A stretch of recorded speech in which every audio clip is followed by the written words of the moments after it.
Nandito na ang bida ng masa, ang hero ng kusina, sadyang ayok sa bisa. Ang bida kontra sebo, tayo'y mapapamura.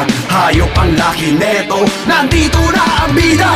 Buti na lang may kakampi na tayo sa pag-aalis na madidikit na sebo, nanlagkit at amoy malansa. Salamat talaga meron ng bida. Nandito na ang bida sa kusina, sa mga sebo. Ito ang pangontra at talagang tagapagligtas. Kung bakit dahil siya mag-aalis ng libo-libong mga mikrobyo sa mga plato, pati sa baso nyo.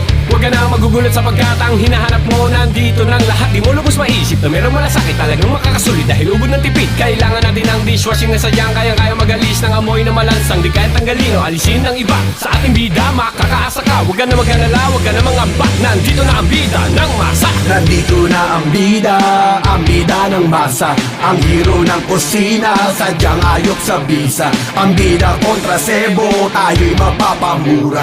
Hayop ang laki neto, nandito na ang bida.